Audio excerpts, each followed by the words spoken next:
हमें सीखना चाहिए रावण से। सोने की लंका होने के बावजूद सारे लोक, पाताल लोक, त्रिलोक विजेता, जिसके ग्रह जिसकी मुट्ठी में रहते हों, जिसके यहाँ शनिदेव बंधक थे, जिस पे कोई भी प्राकृतिक आपदा नहीं आ सकती थी, वो आदमी भी अभिमान करे तो उसका अभिमान तोड़ दिया जाता है। ये हमें रावण से सीखना चाहिए। पर वो एक ब्राह्मण था, प्रकांड पंडित था, राजनीतिक विश्लेषक था, वो अर्थशास्त्री था, उसने रावण संहिता लिखी, उसने अनेकों अच्छे काम करे, भगवान शिव का परम भक्त था।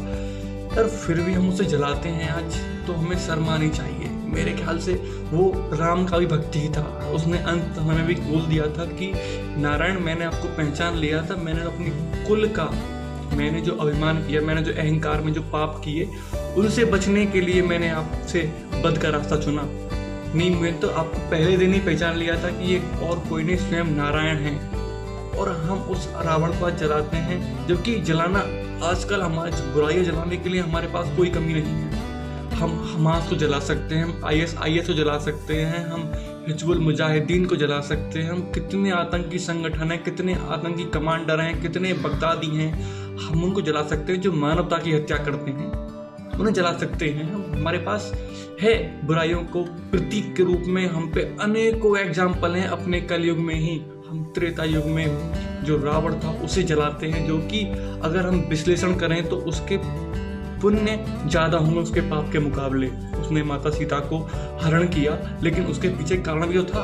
उसकी बहन की आंख कान काटे गए, उसको कारण लगा किसी भाई, वो इतना बलशाली है कोई व्यक्ति, तो वो नहीं सहन करेगा ना ये चीज की, मतलब कि ठीक है मेरी बहन की गलती थी, वो तो न मानेगा, नहीं मेरा बच्चा गलत नहीं है, तुमने गलत किया है। तो उसने सीता को हरण किया, तो उसे उसकी सजा मिली भी। भगवान राम ने उसका वध किया, अंतिम क्षणों में उससे राजनीति का ज्ञान प्राप्त किया। हम तो आज भी उससे कुछ ग्रहण नहीं कर रहे, उसे जूता जला देते हैं, उसके साथ में कुंभकर्ण को जलाते हैं, उसके साथ में मेघनाथ को जलाते हैं। यार कि ऐसे पुत्र को जो पिता की बात एक बार सुन लेता हो उसे जलाते हैं हम। क्या आप नहीं चाहते कि आपका पुत्र आपकी सुने? जला देने का अधिकार मतलब क्या? भाई उसे पता है कि भाई अधर्म के साथ है, वो समझाता है, नहीं समझता, बोलता है कि भाई अगर धर्म के साथ है तो मैं अधर्म के साथ ही हूँ, युद्ध करने जाता है, वीरगति को प्राप्त होता है, लेकिन हम उसे जलाते हैं क्यों? क्या अरे भाई तो भाई है ना, धर्म के साथ हो अधर्म के साथ हो, हमें तो जाना है उसके साथ। हम कर्ण को महान बनाते हैं क्योंकि वो दुर्योधन के साथ था, वो अधर्म के साथ था, वो जानते हुए अधर्म के साथ था, क्योंकि दोस्ती उसके आड़े आ रही थी, उसने नहीं छोड़ा। तो हमें कम से कम रावण को नहीं जलाना चाहिए। हम पे जलाने के लिए बहुत सारी चीज़ें हैं। हम दुर्योधन को जला सकते हैं, हम दुशासन को जला सकते हैं, बहुत है हम पे मटेरियल बुराई के प्रतीक के रूप में। जय हिंद।